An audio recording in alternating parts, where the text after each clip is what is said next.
Kalian tahu tidak, dulu di Jepang terjadi perang saudara antara samurai dengan kekaisaran Jepang.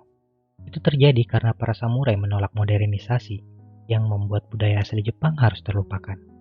Di film The Last Samurai yang rilis di tahun 2003, menceritakan perjuangan para samurai untuk tetap menjunjung tinggi budaya Jepang walaupun harus memakan banyak korban. Sebelum memulai alur ceritanya, saya sarankan untuk subscribe dulu channel ini agar channel ini terus berkembang. Saya juga memperingatkan kalian kalau video ini akan banyak spoiler. Tapi kalau kalian tidak masalah dengan itu, yuk kita mulai aja alur ceritanya. Di awal film kita akan mendengarkan sebuah narasi tentang sejarah terbentuknya Jepang. Dulu Jepang dibuat dengan 9 pedang. Para dewa menarik pedang itu, dan jadilah Pulau Jepang. Setelah itu kita diperlihatkan seseorang yang berada di belakang panggung pertunjukan. Dia adalah Kapten Nathan Agle. Kapten Nathan adalah mantan perwira kavaleri di Amerika yang mendapatkan banyak medali karena memenangkan pertempuran melawan suku India. Setelah pensiun, ia bekerja di sebuah pertunjukan sebagai pembawa cerita perang. Yang dia ceritakan tentu saja kisahnya selama pertempurannya melawan para Indian. Di pertunjukan ada seseorang yang menunggu Nathan di belakang panggung. Dia adalah Sersan Gate, teman lama Nathan saat di militer. Dia menawarkan pekerjaan yang lebih pantas kepada Nathan. Sersan Gate pun membawa Nathan ke sebuah restoran. Di sana ada bekas komandan Nathan yang bernama Kolonel Bagley. Di sana juga ada Omura, salah satu menteri dari Jepang. Nathan ditawarkan bekerja untuk melatih tentara Jepang. Karena Jepang sedang berusaha menjadi negara modern, baik dari sisi ekonomi, politik, maupun militer. Omura tertarik dengan Nathan karena dia sempat membaca buku Nathan yang membahas kisahnya melawan pemberontak Indian. Di Jepang juga terjadi pemberontakan oleh para samurai yang dipimpin oleh Katsumoto, bekas guru dari Kaisar Jepang. Omura berani membayar mahal Nathan untuk melatih prajuritnya. Tanpa pikir panjang, dia menerima tawaran itu dan berangkat ke Jepang. Singkat cerita, Nathan sampai di Jepang. Dia disambut oleh Simon. Simon bertugas sebagai penerjemah Nathan selama di Jepang. Simon menceritakan, sang kaisar tergila-gila dengan budaya barat. Kaisar mempekerjakan banyak ahli dari barat untuk membangun Jepang. Mulai dari pengacara dari Prancis, insinyur dari Jerman, arsitek dari Belanda, dan pelatih tentara dari Amerika. Nathan dan Kolonel Bagley akhirnya sampai di kerajaan Kaisar Jepang. Simon menjelaskan beberapa aturan saat bertemu dengan Kaisar, mulai dari berdiri, membungkuk, hingga jangan bicara kalau tidak dipersilahkan. Saat bertemu dengan Kaisar, sang Kaisar tertarik dengan kisah pemberontakan Indian yang Nathan hadapi di Amerika. Setelah sedikit cerita, sang Kaisar keluar dari singgasananya dan mengucapkan terima kasih. Scene berpindah ke tentara Jepang yang akan dilatih oleh Nathan dan Sersan Gate. Para tentara itu dipimpin oleh Jenderal Hasegawa. Selama 4 bulan Nathan melatih mereka dengan susah payah, karena basic dari tentara Jepang bukan seorang pejuang, melainkan dari kalangan petani. Nathan mengajarkan banyak hal, mulai dari memegang senjata, formasi bertempur, dan cara menembak yang benar. Di tengah latihan, Omura dan Bagley datang. Mereka meminta menyiapkan pasukan untuk menyerang para samurai. Nah, Katsumoto sudah menyerang salah satu jalur kereta. Nathan menolak untuk menyerang para samurai sekarang, karena tentara yang dia latih belum siap untuk berperang. Dia membuktikan ke Omura bahwa tentaranya belum siap. Dia memanggil salah satu prajurit dan menyuruh prajurit itu untuk menembak Nathan. Jika dia tidak menembak, Nathan yang akan membunuhnya. Dan terbukti, pria itu sangat panik dan gagal menembak Nathan. Karena Kolonel Bagley keras kepala, dia menyuruh para tentara itu berperang, walaupun dia tahu kalau mereka belum siap 100%. Karena paksaan dari Omura dan Kolonel Bagley, para tentara itu pun pergi untuk berperang. Saat persiapan perang, Nathan mencari Hasegawa. Ternyata Hasegawa menolak untuk berperang karena Katsumoto adalah teman seperjuangan Hasegawa di masa lalu. Akhirnya Nathan harus turun tangan dan memimpin para tentara itu, walaupun itu bukan kewajiban dia.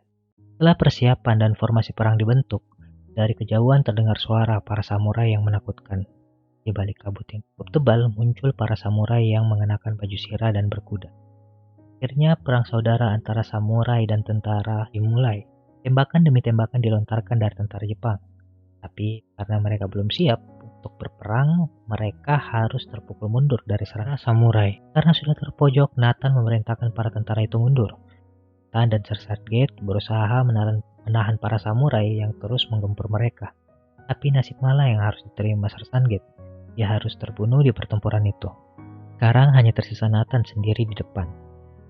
Dia juga mengalami kesulitan dan dikepung oleh para samurai. Nathan berusaha sebisa mungkin untuk bertahan. Dia harus tumbang karena kelelahan dan mendapatkan banyak luka saat pertempuran berlangsung. Kala-kala Katsumoto memerintahkan untuk membawa Nathan sebagai tawanan perang. Nathan dibawa ke daerah kekuasaan Katsumoto. Dia dititip di rumah adik Katsumoto, yang bernama Taka. Selama berhari-hari Nathan terbaring di sana sambil menunggu luka-lukanya pulih. Di sisi lain Katsumoto mengambil catatan harian Nathan dan membaca kisah-kisah Nathan selama pertempurannya melawan India. Sedangkan Nathan harus berjuang bertahan hidup dari lukanya. Setiap malam dia selalu mengalami mimpi buruk karena pembantaian yang dia lakukan terhadap Indian. Nathan sadar kalau apa yang dia lakukan itu sebenarnya salah. Setelah pulih, Nathan dibawa ke kediaman Katsumoto. Selama perjalanan dia melihat para samurai yang berlatih dan keindahan desa yang dia tempati. Sesampainya di kuil Katsumoto, Katsumoto memperkenalkan diri ke Nathan. Katsumoto ingin belajar percakapan bahasa Inggris dengan Nathan dan ingin mempelajari musuhnya. Nathan tiap hari datang dan berbincang dengan Katsumoto.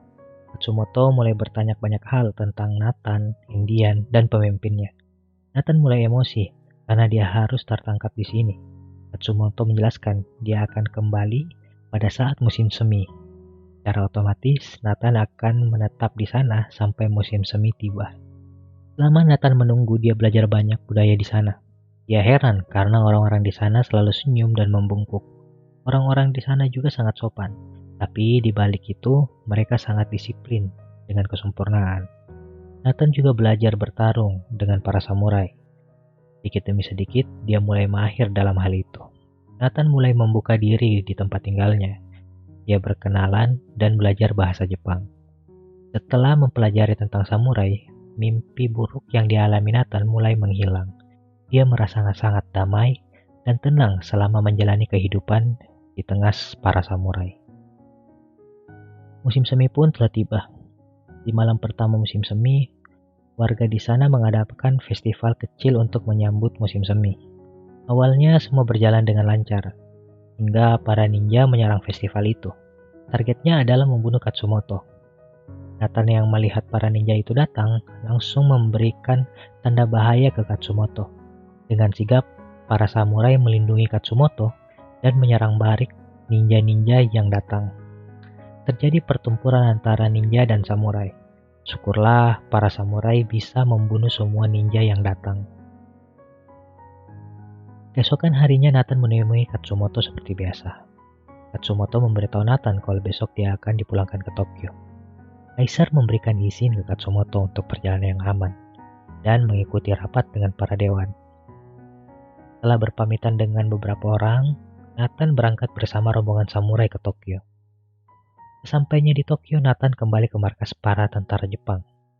Di sana Nathan melihat banyak senjata baru yang datang. Prajurit-prajuritnya pun sekarang sudah siap untuk berperang. Selain Katsumoto pergi menemui Kaisar Jepang. Kaisar bertanya kenapa Katsumoto memberontak ke Kaisar.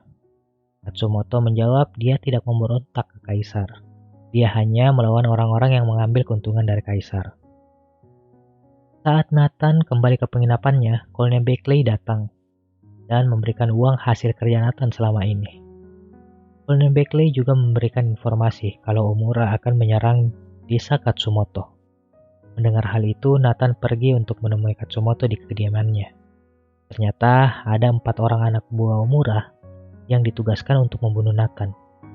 Nathan melawan keempat orang itu dengan mudah, walaupun dengan tangan kosong.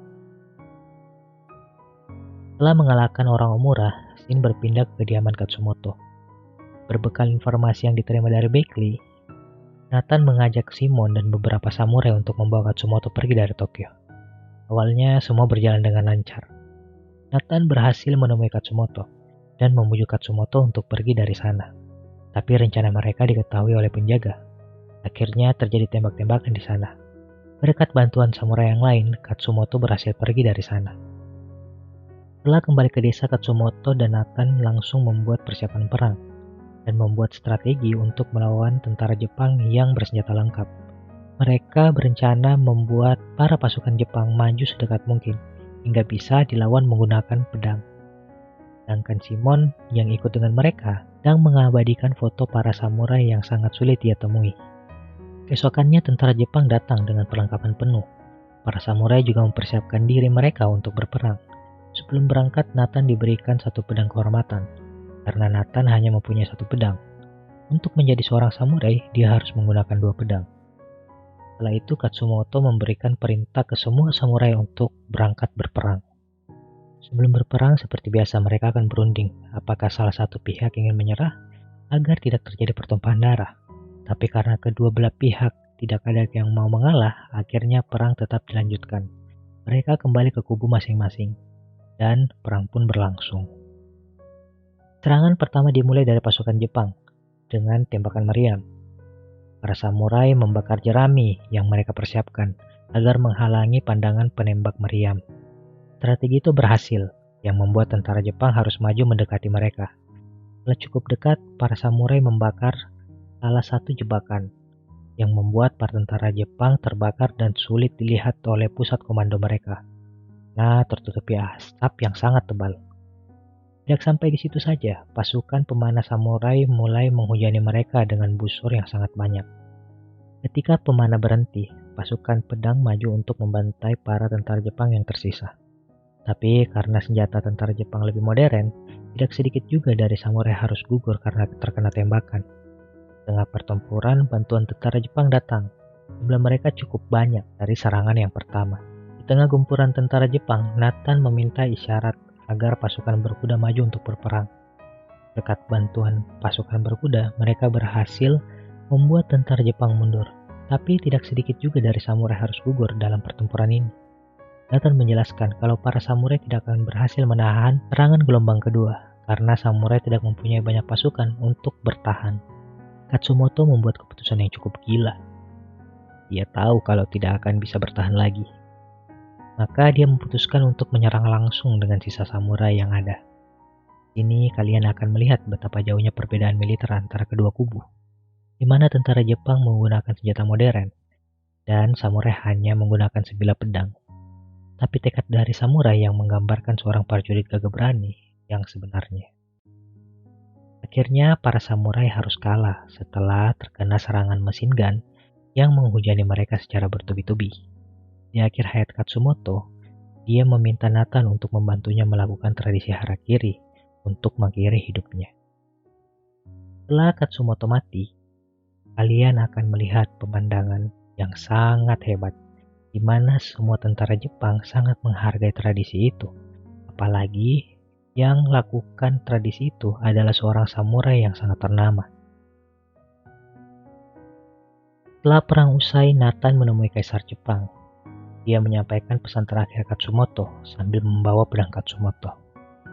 Kaisar meminta untuk menceritakan apa yang terjadi di akhir hayat Katsumoto. Nathan menjawab dia akan menceritakan bagaimana cara Katsumoto hidup.